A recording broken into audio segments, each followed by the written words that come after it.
बीवी का गुलाम। भाई बीवी की बात सुनना हर समझदार व्यक्ति का फर्ज होता है, माना। लेकिन ये क्या कि सिर्फ सुनते ही रहो और अपना कोई दिमागी ना हो।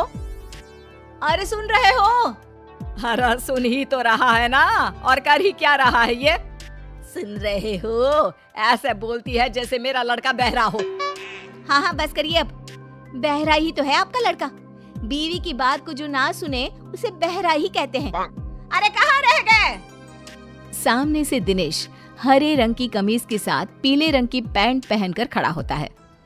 देखो, जरा देखो खुद को। माँ ने तो न जाने क्या क्या पहना कर बड़ा कर दिया, लेकिन फैशन सेंस बीवी ही देती है। देखा क्या जच रहे हो? तभी पास खड़ी बहन आ जाती है।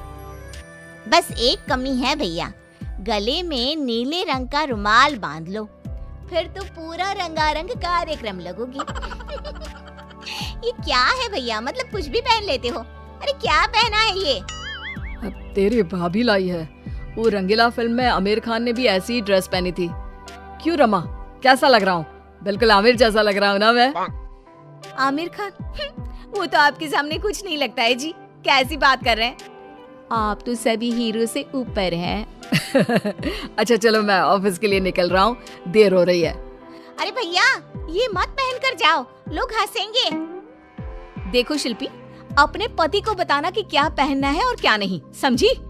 अरे रहने देना बिटिया। पर माँ भाई तो मेरा है ना, तो मैं। अरे रहने देना, जब तेरे भाई को ही कोई फिक्र नहीं है तो तू क्यों चिंता कर रही है उसकी? दिनेश दफ्तर जाता है, जहाँ रास्ते से लेकर ऑफिस तक सब उसे घूरते हैं और मन ही मन हंसते हैं। क्या बात है, ऐसे तो कोई मुझे देखता भी नहीं था। आज देखो कैसे सभी घूर रहे हैं। तभी दिनेश के दफ्तर में काम करने वाली श्रद्धा आ जाती है। क्या बात है दिनेश जी, लग रहा है जैसे कोई हीरो ऑफिस में आ गया हो। अच्छा, मतलब आपको भी पसंद आया? कल से ना मैं ऐसे ही ऑड कॉम्बिनेशंस पहन कर आऊंगा। आपको तो पता ही है कि मेरी नई नई शादी हुई है। तभी दूसरा बोल पड़ता है। ओहो, मतलब पसंद भाभी जी की है। वैसे दिनेश जी, बीवी की इतनी भी बात नहीं माननी चाहिए। जलन हो रही है आपको? श्रद्धा जी ने मेरी तारीफ कर दी तो हैं? कोई बात नहीं, जलिए जलिए। पति घर आता है, जहाँ बीवी उसका इंतजार कर रही होती है। कैसा रहा आज ऑफिस में? बस मिल गई थी ना वक्त से? अरे आज तो कमाल ही हो गया। अरे दूर से ही बस मुझे देखकर रुक गई। मैंने तो हाथ भी नहीं दिया था। और फिर क्या, सभी मुझे देख रहे थे। मैं तो आज ऐसा फील कर रहा था जैसे कोई हीरो। देखा, मेरे कहने पर चलोगे तो राज करोगे पूरी दुनिया में। बेटा खाना लग गया है, चल कपड़े चेंज करके आ जा। लेकिन माँ जी, हम लोगों ने रात का खाना छोड़ दिया है। वो क्या है ना, डॉक्टर भी कहते हैं कि रात को हल्का खाना चाहिए। अरे तो बता देती ना पहले ही, मैंने सबका खाना बनाया है। भाई तू तो खा ले, सब साथ में अब तक खाना खाते आए हैं ना।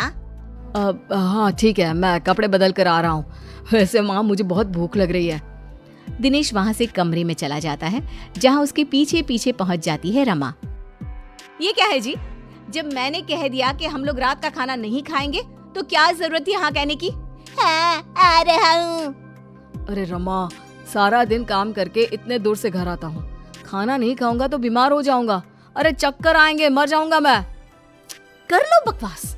आपको पता है ना, मैंने फैशन डिजाइनिंग के साथ डाइटिशियन और फूड टेक्नोलॉजी का भी कोर्स किया था। अरे क्या बात है यार, तुम तो सच में बहुत टैलेंटेड हो। मेरी तो लॉटरी लग गई इतनी टैलेंटेड लड़की से शादी करके। हाँ लेकिन उसकी मानोगे तब ना। अरे रात का खाना पेट में रह जाता है, वो पचता नहीं है, इसलिए रात में खाना नहीं खाना चाहिए। अच्छा तो मैं मना कर देता हूँ। बात तो सही है, रात को तो बस सोना ही है। मैं अभी माँ को मना करके आता हूँ। दिनेश बाहर जाता है और माँ से खाने को मना कर देता है। देख बेटा, ठीक है कि बीवी की बात माननी चाहिए, लेकिन माँ की भी बात सुन ले। हल्का खाना है ना, तो तू ये 1 कटोरी दाल और 1 कटोरी ये हरी सब्जी खा ले, ठीक है? ठीक है माँ, ऐसा करता हूँ। वैसे भूख तो लगी रही है, पर माँ बताना नहीं, रमा को बुरा लग जाएगा। बस एक शर्त, कि तुम रोज ऐसे ही खाकर जाओगे। अच्छा ठीक है, मैं रोज ना सिर्फ दाल और सब्जी खाऊंगा। दिनेश खाकर कमरे में जाता है जहाँ रमा इधर उधर घूम रही होती है। अरे क्या हो गया मेरी डॉक्टर साहिबा को? कुछ नहीं, बस वॉक कर रही थी। रमा को भूख लग रही होती है लेकिन वो करे क्या, कैसे कहे कि चलो दिनेश खाना खा लेते हैं। वहीं दिनेश मन ही मन माँ और बहन का शुक्रिया अदा करता है। दोनों सो जाते हैं लेकिन आधी रात को। हाय क्या करूं, भूख के मारे नींद ही नहीं आ रही। चलकर देखती हूँ क्या क्या रखा है। रमा किचन में जाती है लेकिन बाहर ताला लगा होता है। हे भगवान, किचन में ताला कौन लगाता है? पानी पीकर ही सो जाती हूँ। अगले रोज जब सब नाश्ते के लिए बैठे होते हैं तो रमा, पूड़ी, एक और पूड़ी।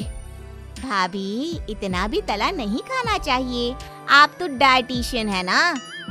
हाँ रमा, मैंने भी मेरी सहेली मैगजीन में पढ़ा था कि ज्यादा तला खाने से फेस पर पिंपल्स निकल आते हैं। अरे बस बहू, अब नहीं, 2 से ज्यादा बिल्कुल भी नहीं।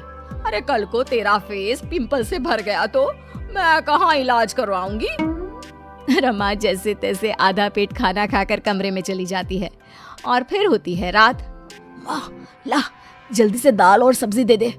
हाँ हाँ लेकिन बेटा बहू, अरे माँ वो डाइटिशियन है ना, उसकी आदत है भूखे रहने की, लेकिन मुझे तो तूने हमेशा खिला पिला कर पाला है। चल माँ, अब मैं चला अपने कमरे में।